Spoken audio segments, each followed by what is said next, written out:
Now we also have several stone items to paint. This paint's really similar to the wood, only it's a little bit different.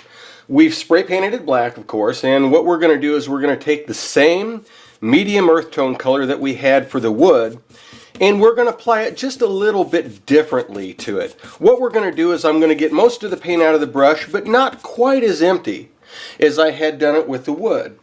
And then I would suggest starting at the back of the chimney that we're not going to see and dry brushing that. And this one you actually want to see paint on it, sort of right off the bat. Not a lot, but you do want to see some paint on it. And this one, you do want to get a little gradation between brown and black, but it's not as critical because we are going to put gray over top of this. So for this particular one, if you actually see the pumpkin pie brown color, that's probably going to be okay. Just don't go too crazy when you do it. And, you know, so it's just like solid brown on top. You do want to have some gradation in the color, but the top part of it can actually be more of a brownish color. And you see, that didn't take me really near as long to do. And I started on the back, so that way when I start on the front, and I can kind of push it down into the details here, most of this is going to be pretty much brown. You know, it shouldn't go on any faster than what I'm doing it here, because right now I'm doing it pretty fast.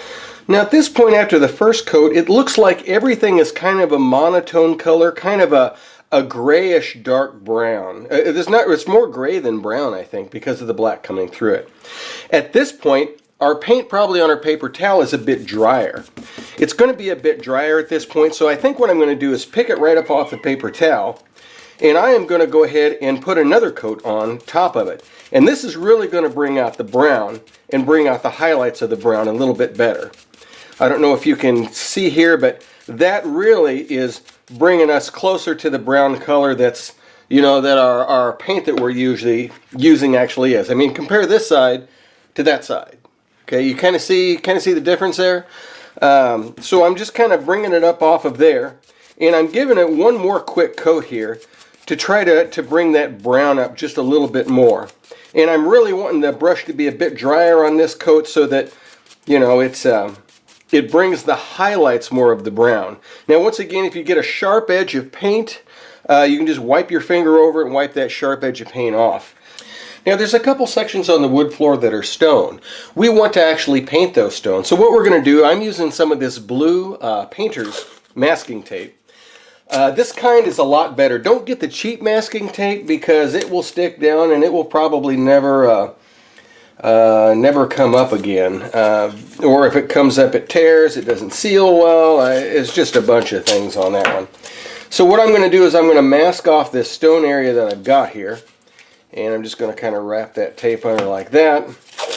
And then we're going to go ahead and just pretend this is a chunk of stone and go ahead and paint it that way.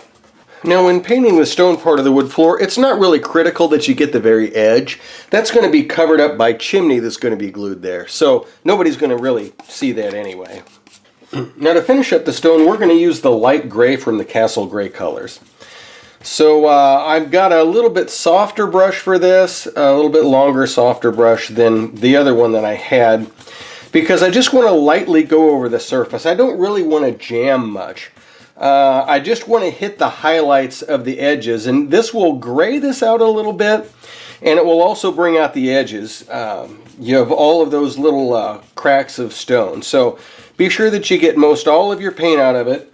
And then once again, you might start on the back of something, like start on the back of a chimney, something that you're not going to see, and see how it goes. So I'm just going to lightly brush across, and it looks like I'm slowly starting to pick up the details. I'm going to get a little bit closer to the camera. Let's hope this focuses. And you can see what it is there. And as I go across the top, you see I'm kind of picking up a little bit of gray on the edges of the stone. And that, I think, is going to be just fine. I think that'll be just about right. Now, when you first paint over it and it looks like, you know, pretty bright, you go, oh no, too much gray. But this will dry slightly darker. So it looks like I'm getting just about what I want. I think that color's about right. So, since that looks like it's working, I'm going to go ahead and go with the front as well. And we're just going to dry brush lightly. And if you start to run out of paint, go back and get some more and wipe the excess off.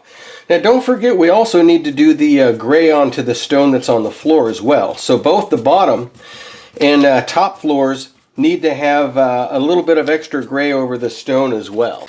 Okay, well, let's see how our stone came out. I'm just going to peel this off here.